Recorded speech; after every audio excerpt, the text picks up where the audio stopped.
আসসালামু আলাইকুম প্রিয় দর্শক, আশা করি সবাই ভালো আছেন। আজকে চলে আসলাম বাংলাদেশের সর্ববৃহৎ মানে প্রাকৃতিক সৌন্দর্যে ঘেরা প্রাকৃতির লীলাভূমি, প্রকৃতির সুকন্যা, মানে যাই বলেন না কেন অনেক কিছুই তাকে উপাধি দেওয়া যায়। সেই জাফলং চলে আসলাম।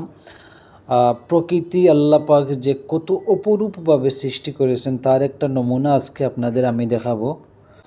যদিও আগে আরও কয়েকবার এখানে আসা হয়েছে, কিন্তু এখন আমরা বর্ষাকালে আসলাম। বর্ষাকালে আসা হয়নি। বর্ষাকালে একটা সমস্যা হচ্ছে, আপনি এই যে মানে প্রকৃতির এই যে জাফলংয়ের যে আসল সৌন্দর্য যেটা, সেইটা আপনি বর্ষাকালে দেখতে পাবেন না। কারণ হচ্ছে বর্ষাকালে চারিদিকে পানি, মেইন যে স্পটগুলো ওইখানে, ওই যে নৌকা দেখতেছেন, এই যে নৌকাগুলার ওই পাশ পর্যন্ত শুকনা থাকে।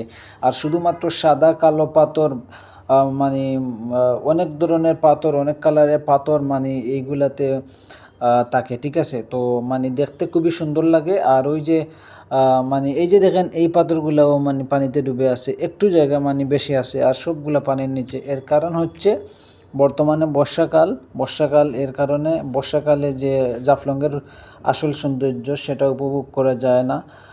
আর ওই যে দেখতেছেন ওই পাশে, মানে ওই যে নৌকা পর্যন্ত মানে শুকনা থাকে শীতের মৌসুমে। ওই যে জায়গা পর্যন্ত ওইখানে আছে একটা ঝুলন্ত ব্রিজ আছে ইন্ডিয়ার ওই জায়গায়, ওটা কিন্তু এখন দেখা যাচ্ছে না।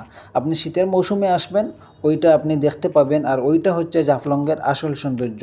আর এই যে পাথরগুলা প্রকৃতি, মানে ও কি মায়াবী একটা জায়গা, কি বলবো আমি।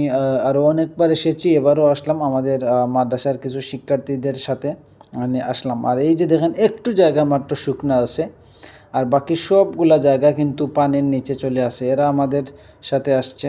আর এখানে সবচেয়ে মানে বিতর্কিত যে বিষয়টা হচ্ছে, ক্যামেরাম্যান যারা আছে তাদের কাছে যদি আপনি ফটো তুলেন, যদি বলেন যে এক পিস 5 টাকা করে দিবেন, কিন্তু আপনার এক ডিজাইনের ছবি 4-5টা তুলে আপনার মানে 10 মিনিটে আপনার 200 ছবি তুললে আপনাকে ফাঁসিয়ে দিবে, ঠিক আছে। বলবে 1000-1500 হয়ে গেছে। তো তাদের সাথে আপনারা যদি ঘুরতে আসেন, চেষ্টা করবেন নিজেদের ক্যামেরা আনার জন্য, সবচেয়ে ভালো হবে। বা নিজের একটা ক্যামেরাম্যান নিয়ে আসার জন্য চেষ্টা করবেন, আরও সবচেয়ে ভালো হবে। যদি 1000 টাকার ভিতরে ক্যামেরা সহ একটা ক্যামেরাম্যান নিয়ে আসতে পারেন, তাহলে আপনারা যারা যারা আসছেন সবাই কিন্তু মানে ছবি তুলে ভালোভাবে ইচ্ছা মতো ছবি তুলে যেতে পারবেন। আর এদের কাছে এত হাই রেট, কী বলবো, এদের কথা নাই বললাম। তো যাই হোক, জাফলংয়ে আসছি, প্রকৃতির দৃশ্যগুলো উপভোগ করেছি।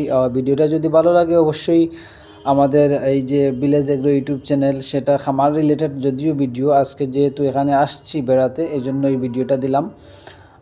তো দোয়া করবেন সবাই। আর ভিডিওটি ভালো লাগলে অবশ্যই শেয়ার করবেন, আর আমাদের চ্যানেলটি সাবস্ক্রাইব করবেন। খামার বিষয়ক যে কোনো পরামর্শ পেতে আমাদের সাথে যুক্ত থাকবেন। ভালো থাকবেন সবাই। আসসালামু আলাইকুম রহমতুল্লাহ।